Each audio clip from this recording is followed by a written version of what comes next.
تاریخ میں حضرت مولا علی شیر خدا ایک عجیب فضیلت والی شخصیت ہے کہ وہ اگر علم کی بات کریں تو ان سے زیادہ دانا کوئی نہیں، حکمت کی بات کریں تو ان سے زیادہ بہترین بات کرنے والا کوئی نہیں، ان کے پاس بیٹھا جائے تو انسان کی تربیت کرنے والا ان سے اچھا مربی نظر کوئی نہیں آتا۔ یہ ساری باتیں بھی مسلمہ ہیں، لیکن اگر وہ تلوار لے کے میدان میں نکل آئیں تو دیواریں ہلتی رہتی ہیں اور در کانپ جاتا ہے، اور علی کا نام سن کے اب بھی خیبر کانپ جاتا ہے۔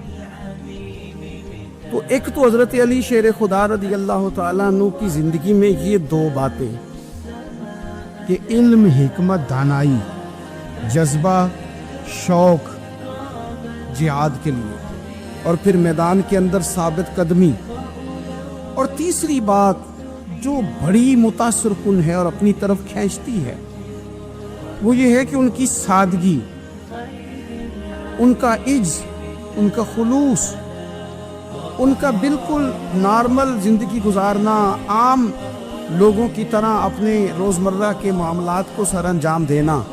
جو آدمی کسی غیر معمولی حیثیت کا مالک ہو جاتا ہے نا، اس کا اٹھنا بیٹھنا عام لوگوں جیسا نہیں رہتا، اس کا کچھ نہ کچھ پروٹوکول ہو جاتا ہے، کچھ نہ کچھ اس کی آؤ بھگت ہو جاتی ہے۔ دو چار لوگ اس کے لیے کھڑے ہونے لگ جائیں تو اس کے ذہن میں بھی بات آتی ہے کہ میں کچھ چیز ہوں، اللہ معاف فرمائے۔ لیکن بالکل ایک سادہ زندگی، عام لوگوں کے لیے دستور عمل، یہ تین باتیں بڑی متاثر کن ہیں۔ آپ دیکھیے، سب سے پہلے تو ایک بات سمجھے، اللہ تعالیٰ نے قرآن مجید میں فرمایا کہ ان الذین آمنوا وعملوا الصالحات سیجعل لهم الرحمن ودا، فرمایا بے شک وہ لوگ جو ایمان لائے اور جنہوں نے نیک اعمال کیے، رحمان لوگوں کے دلوں میں ان کی محبت پیدا فرما دے گا۔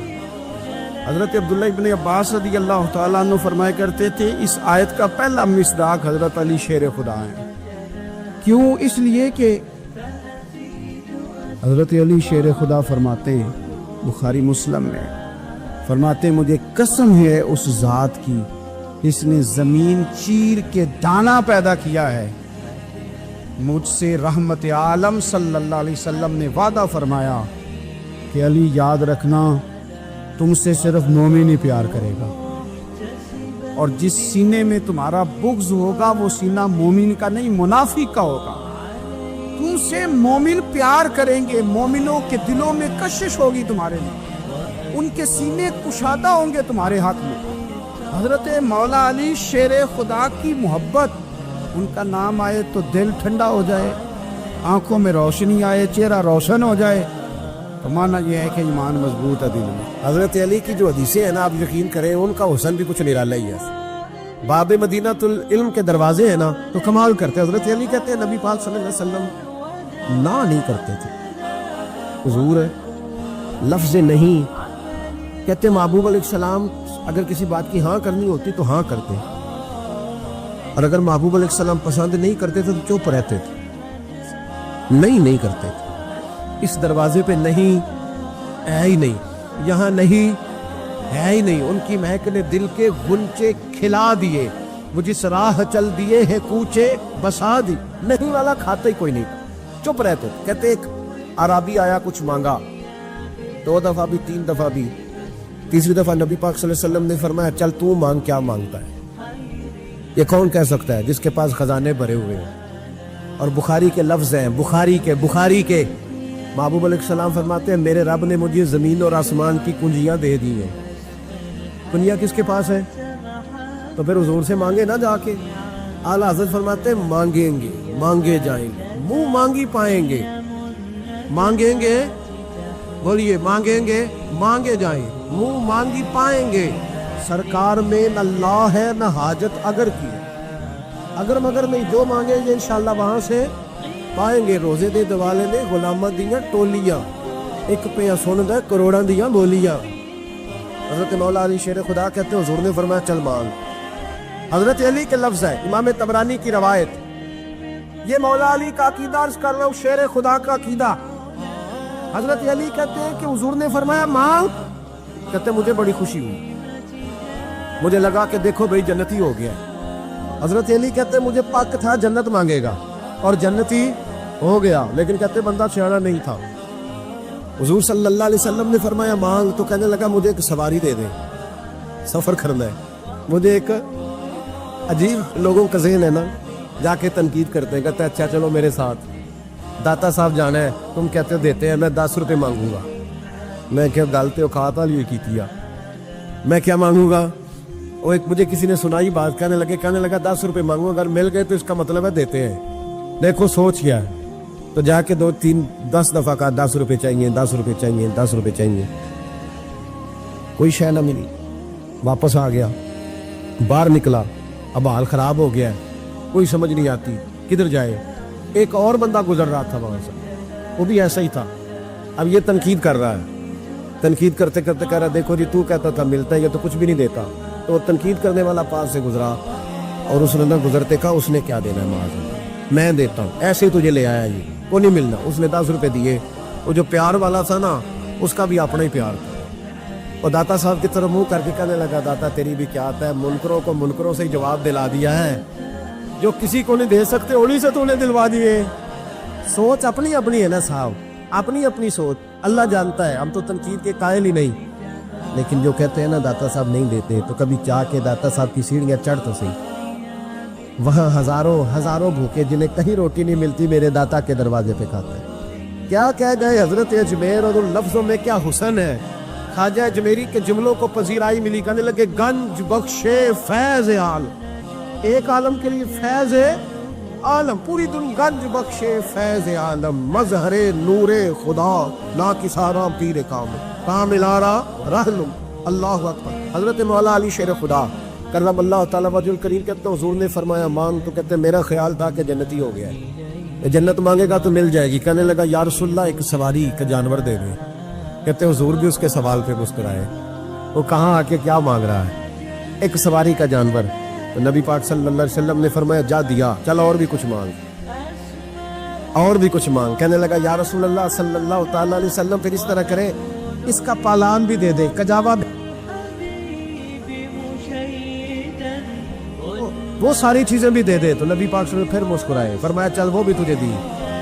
تیسری دفعہ حضور نے فرمایا، تیسری دفعہ فرمایا چل مانگ لے کچھ۔ کہنے لگا مجھے سارے رستے کا کرایہ بھی دے دے، خرچہ بھی دے دے۔ حضور مسکرائے، فرمایا جہاں تجھے وہ بھی دیا، اور تو نے مانگا کیا ہے، ایک سواری، ایک کجاوا، ایک خرچہ۔ محبوب علیہ السلام فرمانے لگے تجھ سے تو حضرت موسیٰ کے زمانے کی بڑھیا ہی زیانی تھی۔ یہ تبرانی، اس بات کا ذرا ذائقہ لیجیے گا۔ محبوب علیہ السلام فرمانے لگے تجھ سے تو حضرت موسیٰ علیہ السلام کے زمانے کی بڑھیا ہی سیانی تھی۔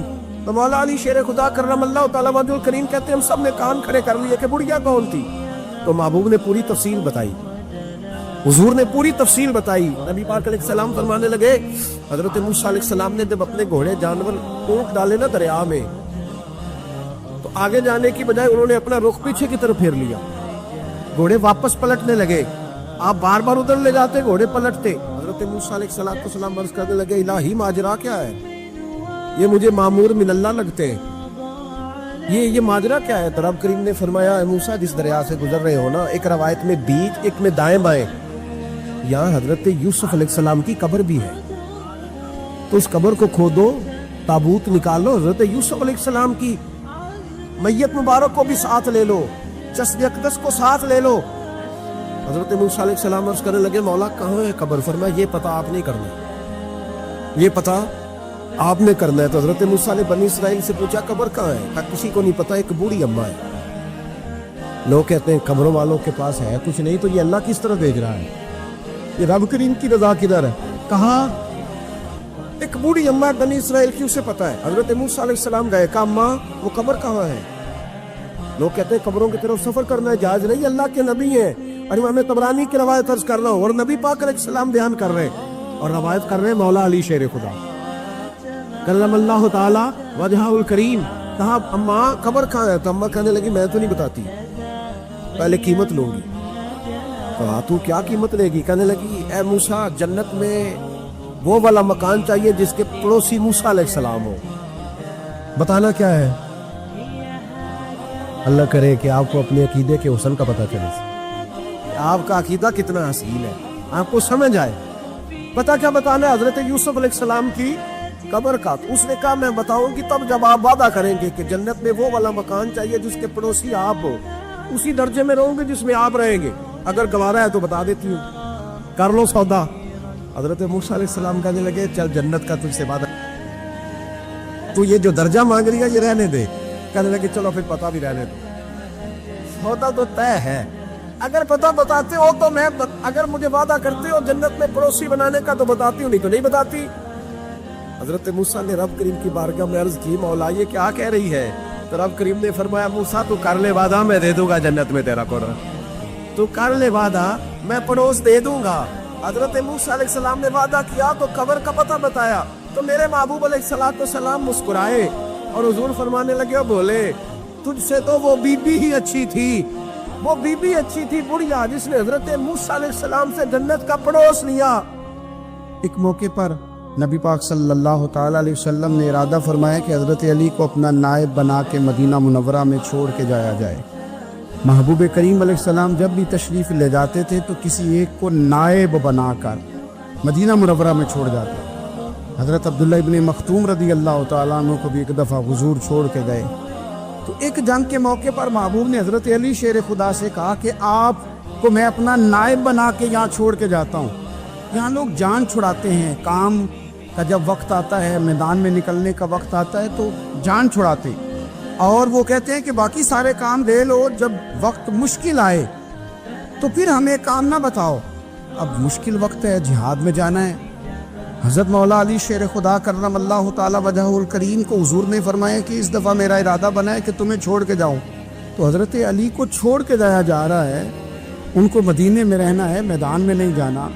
عام آدمی کتنا پسند کرتا ہے کہ میں آرام سے رہوں گا, لیکن حضرت علی کو اتنا شوق تھا میدان جہاد کا, اتنی تڑپ تھی ان کے دل کے اندر کہ عرض کرنے لگے یا رسول اللہ صلی اللہ تعالی علیہ وسلم, رو پڑے. کہنے لگے حضور ساری دنیا میدان میں جہاد کرے گی اور میں یہاں عورتوں اور بچوں کے پاس رہوں گا, میں یہاں عورتوں اور بچوں کے بیچ وقت گزاروں, حضور مجھے لے کے جائیں.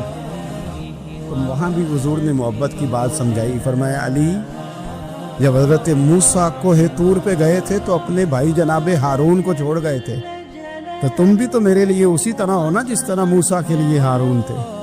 لیکن فرمایا یہ یاد رکھنا میرے بعد نبی کوئی نہیں, حضرت موسیٰ بھی نبی ہیں اور جناب ہارون بھی نبی ہیں علیہ السلام, لیکن وہ انہیں چھوڑ کے گئے تھے, میں تمہیں چھوڑ کے جا رہا ہوں. تو ایک بات اپنے ذہن کے اندر بٹھانا کہ میرے بعد کوئی نبی نہیں آئے گا. تو عزیز بھائی حضرت مولا علی شیر خدا کا جذبہ جہاد. اچھا پھر میں نے دیکھا ہے یہ زمانے میں اور آپ رہ رہے ہیں, اس زمانے میں لوگ کمزور ہوتے جا رہے ہیں نفسیاتی طور پر, ڈری ڈری سی باتیں لوگ کرتے ہیں, سہمے سے جملے بولتے ہیں, اور یہ ہر بندے کا اپنا الگ ڈر ہے. دانشوروں نے لکھا ہے کہ غریب آدمی کا ڈر تھوڑا ہوتا ہے, اور جو اونچے عہدے پہ چلا جائے اس کا ڈر, یعنی زیادہ ہاتھ اپوزیشن کے نہیں بندے ہوتے, حکومت کے بندے ہوئے ہوتے ہیں. لوگوں کو ساتھ لے کے اپوزیشن نے نہیں چلنا ہوتا, حکومت نے چلنا ہوتا. تو حکومت میں جب لوگ ہوتے ہیں تو ان کے اندر کمزوری آ جاتی ہے. جب آپ بڑے عہدے پہ چلے جاتے ہیں تو آپ کی مجبوریاں بھی بڑی ہو جاتی. ہر آدمی کہیں نہ کہیں کمزور پڑتا ہے, اور ہمارے ہاں تو لوگ ذرا بیمار ہو گئے تو گئے. اور آج کل جو سب سے بڑا مسئلہ ہے وہ یہ ہے کہ لوگ کیا کہیں گے, اور لوگوں نے بڑے بڑے لوگوں کو پاگل کر دیا ہے, بڑے بڑے لوگوں کو. ہمارے علماء نے ایک بات لکھی ہے کہ ایک دفعہ نا ایک استاد صاحب سبق پڑھانے کے لیے آئے تو طالب علموں نے ارادہ کیا کہ آج استاد جی کو بیمار کرنا ہے. یہ جو آپ کے مشیر ہوتے ہیں نا ارد گرد, ان کی پڑتال بھی بڑی ضروری ہوتی ہے کہ یہ خبر کون سی لے کے آ رہے ہیں اور یہ کس طرح سے گائیڈ کر رہے ہیں. ہمیں تنقید کرنے والا بندہ اچھا تو نہیں لگتا, لیکن تنقید کرنے والے جو ہوتے ہیں وہ ہمیں نکھارتے ہیں. وہ ہماری کمزوریاں جو ہمارے اپنے نہیں نکال سکتے وہ نکال کے ہمیں بتاتے ہیں کہ تم یہاں کمزوری کر رہے, اس کا نفع ہوتا ہے. طالب علموں نے ارادہ کیا ایک دفعہ, یہ ہم تو اتنی زیادہ توجہ کرتے ہیں نا لوگوں کی باتوں پہ, لوگ کیا کہیں گے. میں کئی دفعہ دوستوں سے عرض کرتا ہوں زیادہ وضاحتیں نہ دیا کریں, زیادہ وضاحتیں دینے سے بھی بندہ کمزور ہو جاتا ہے. ہر وقت کا انداز وضاحتوں کا اور ہر وقت دفاعی محاذ پہ نہیں کھڑے رہنا چاہیے. وہ ارادہ کر لیا لوگوں نے, طالب علموں نے, کہ استاد جی کو بیمار کرنا ہے, تو استاد صاحب چنگے بھلے اچھے بھلے صحت مند آئے, کلاس میں داخل ہوئے تو پہلا شاگرد کہتا ہے استاد جی خیر ہے, آنکھیں بڑی سرخ ہیں. میں چل دوڑ جا بیوقوف آدمی, بالکل ٹھیک ہوں.